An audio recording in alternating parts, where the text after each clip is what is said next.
ಅರೆ ಪ್ರತಾಪ್, ಎಷ್ಟು ವರ್ಷ ಆಯ್ತು ನಿನ್ ವಾಯ್ಸ್ ಕೇಳಿ. ಹೇಗಿದ್ಯಾ? ವೀರು, ನಾನ್ ಚೆನ್ನಾಗಿದ್ದೀನಿ. ನೀನ್ ಹೇಗಿದೀಯಾ? ವಿಷಯ ಎಲ್ಲ ಗೊತ್ತಾಯ್ತು ವೀರು.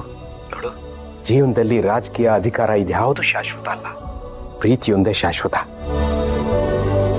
ಇಷ್ಟಕ್ಕೂ ಇದು ನಾನು ಹೇಳಿದ ಮಾತಲ್ಲ, ನೀನ್ ನನ್ಗೆ ಹೇಳ್ತಿದ್ ಮಾತು. ನೆನ್ಪಿದ್ಯಾ? ನಿಜ ಪ್ರತಾಪ್, ಸೋಲನ್ನ ಸಮಾಧಾನವಾಗಿ ಸ್ವೀಕರಿಸಿದ್ರೆ ಭಗವಂತ ಒಂದಲ್ಲ ಒಂದಿನ ಗೆಲುವು ತೋರಿಸ್ತಾನೆ. ನೋಡ್ದ್ಯಾ, ಇದಕ್ಕೆ ನಿನ್ ಜೊತೆ ಮಾತಾಡ್ಬೇಕು ಅಂತ ಅನ್ನೋದು. ನಿನ್ನ ಮಾತು 100ಕ್ಕೆ 100ರಷ್ಟು ಸತ್ಯ ವೀರು. ಅದಿರ್ಲಿ, ನಿನ್ ಮಗಳು ಹೆಲ್ತ್ ಸರಿಗಿಲ್ಲ ಅಂತ ಕೇಳ್ಪಟ್ಟೆ. ಹೇಗಿದ್ದಾಳೀಗ? ಇನ್ನೂ ಹಾಗೆ ಇದ್ದಾಳೆ ವೀರು. ಆದ್ರೆ ನನ್ನ ಮಗಳ ಮುಖದಲ್ಲಿ ನಗುನ ನನ್ನ ಅಳಿಯ ತಂದೆ ತರ್ತಾನೆ. ಏನಪ್ಪ ವಿಶೇಷ? ಅಳಿಮೈನ ತುಂಬಾ ಹೊಗಳ್ತಾ ಇದೀಯಾ? ನನ್ನ ಮಗಳ ನಿರ್ಧಾರ ತಪ್ಪಾಗಿದೆ ಅಂತ ನಾನು ತಪ್ಪಾಗೆ ತಿಳ್ಕೊಂಡಿದ್ದೆ.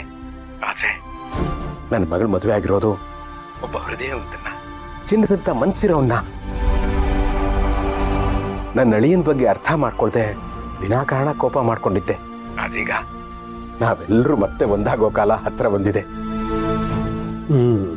ಸಂತೋಷನಪ್ಪ. ಹೆಣ್ಣೆತ್ತೋರ್ಗೆ ಇನ್ನೇನ್ ಬೇಕೋ? ಮಗಳು ಒಳ್ಳೆ ಮನೆ ಸೇರ್ಬೇಕು, ಅಳಿಯ ಚಿನ್ನದಂತೋನ ಆಗಿರ್ಬೇಕು. ನನ್ನ ಅಳಿಯನೂ ಅಷ್ಟೇ ಕಣಪ್ಪ, ಚಿನ್ನದಂತೋನು.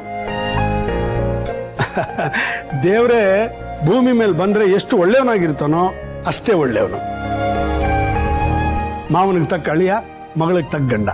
ಅರೆ, ಇದಲ್ವಾ ವಿಶೇಷ ಅಂದ್ರೆ?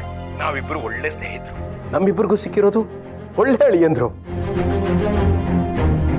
ನೀನು ಆದಷ್ಟು ಬೇಗ ನಿಮ್ ಮನೆಯವರೆಲ್ಲರನ್ನೂ ಕರ್ಕೊಂಡು ಇಲ್ಲಿಗೆ ಬರಬೇಕು.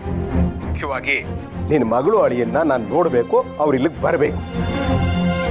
ಖಂಡಿತ ಕರ್ಕೊಂಡ್ಬರ್ತೀನಿ ಕಣ. ಅಳಿಮಯ್ಯ ಯಾವ್ದೋ ಕೆಲ್ಸದ ಮೇಲೆ ಹೋಗಿದ್ದಾನೆ, ಅವ್ನು ಬಂದ ತಕ್ಷಣ ನಾನು ನಿನಗೆ ಫೋನ್ ಮಾಡಿ ಕರ್ಕೊಂಡ್ಬರ್ತೀನಿ.